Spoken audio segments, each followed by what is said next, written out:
Hi everyone, it's Tanya from Cuppa Tea Channel, the place for all those tea lovers and tea addicts to build your tea knowledge.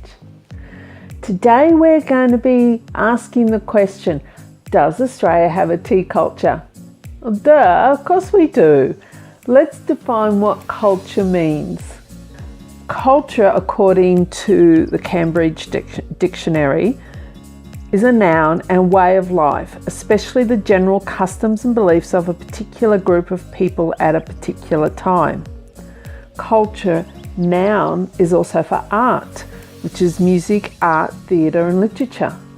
And culture is also a noun for growing as well. Cells, tissues, organs or organisms. And that's for scientific purposes as well. I don't think that's really got anything to do with tea. But also let's look at subculture, as in the way of life. Customs and ideas of a particular group of people within a society that are different from the rest of that society.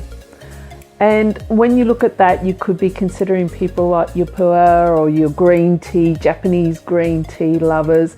They're very particular groups of the tea community. So going back to the original question, yes, we do have a culture, a tea culture here, and based upon the definition of a culture. You can just ask anyone, speak to any barista, they'll say, oh yes, people drink tea, but they tend to drink it at home. So maybe tea is more of a beverage drunk at home. Why? Well, as I tell them, it's because they don't make it very well in a cafe. And history has shown us we had a lot of tea rooms here in Australia. And let's have a look at the way tea has grown here in Australia. It really has been shaped and defined by the tea companies. In 1883, there was a particular push from Bushells Company in Queensland, and then they relocated in 1899. So black tea was pushed very hard through that time. It was probably a more easily available, cheaper alternative. The preparation of tea has changed the face of tea over the last 40 years. It's really through the convenience of tea bags. They started to use those lovely ceramic teapots, which a lot of them are copies of the beautiful Zero brand from Japan. And they just got bigger. So they'd still only put one tea bag in. Again, it's a tea leaf to water ratio. And then people were ending up with very weak tea, horrible tea. So, and even with coffee, the last 25 years has seen the surgence of specialty coffee. And I believe we're starting to see it with tea again. People are coming back and rediscovering tea. And commodity tea will always have a large slice of the market. And I think that will be the case in any country you go to. Commodity tea, the cost-effective and cheaper option, is always used. However, I do believe the specialty tea, you will see a growth in that area.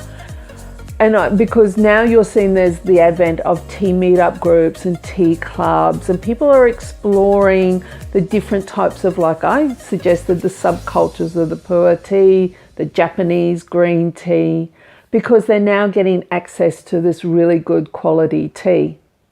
So we may not see a resurgence of the tea rooms that we once had back in the early 19th century.